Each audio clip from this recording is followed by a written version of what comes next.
salaamaaleykum mbokki Sénégal maa ngi leen di nuyu di leen ziar di dellu si ci sama Kesteki 390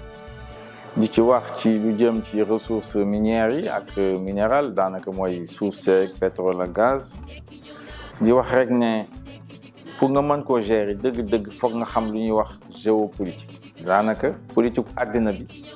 ak suñu sous-région bi naka la tëddee lu ko waral nag mooy société yi ñuy wax les firmes minières mooy société yu mag yi ñu mel ni ñoom BP wala ay Chevron wala ay Total wala Petrobras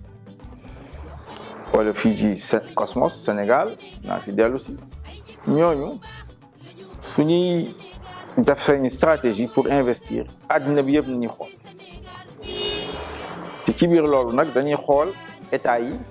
ku ci nekk sa politique ak ñoom tamit état yu ñu bokk muy politique état France wala bu États-Unis wala bu Angleterre waaye loolu moo waral géopolitique dafa rax ak investissement yu jëm ak exploitation yu jëm ci or zircon wala fer wala pétrole wala gaz wala uranium kon nag loolu ñu bëggee am bonne gouvernance comme ñu koy waxee des ressources minières ala kulli àll foog ñu xool géopolitique donc géopolitique mënta ñàkk ci suñu débat élection présidentielle ndaxte ku xamul géopolitique àddina bi nu mu tëddee jàpp naa ne kooku warta mën a yore Sénégal warta mën a am bonne gouvernance des ressources minières soo xoolee fii ci Sénégal ak yële passé amoon na société bu ñuy wax Mittal waa Inde la Mittal dafa jënd Arcelor bu France tudd léegi ArcelorMittal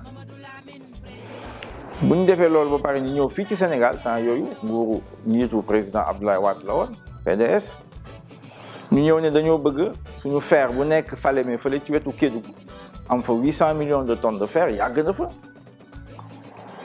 bokk na sax loo xam ne man pousse na ma dem defi école des mines de Paris donc Mittal ArcelorMittal ñëw fii Sénégal ne dañoo bëgg effectivement ñu jox leen ñu exploiter fer boobu mais ñu newoon ci biir ñu comprendre woon géostratégie géopolitique des ressources minières xamoon nañ ne ArcelorMittal du ko exploiter da koy téye noonu rek parce que si stratégie globale am ba mu am ci àddina ba muy dem jënd ji Arcelor France dafa am lu tax loolu moo waral finalement gis nañ ne liggéeyu fii affaire yi mujjee ci tribunal xam nañ ne mu mujjee tribunal finalement d'ailleurs nguuru moom Macky Sall ak ñoom Aly Ngouille Ndiaye ñoom ñoo ko mujjee finaliser di wax rek ni kon war nañ ci bàyyi xel lool ñun fii Sénégal Macky Sall moo fi andi Cosmos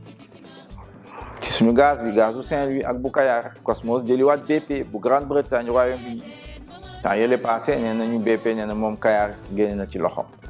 ma jàpp ne kon léegi Sénégal ci boppam lu may faral di wax war nañoo am projet industriel en tout cas ñun liggéey nañ ci waa coalition MLD Tekki 2024 lu jëm ci projet boo xam ne effectivement gazu Kayar bi ak feeru Falémé bi mën nañ ci liggéey am ci suñu projet industriel loolu laa leen bëggoon wax di leen gërëm leen sant ba beneen asalaamaaleykum wa rahmatullahi wa barakatuh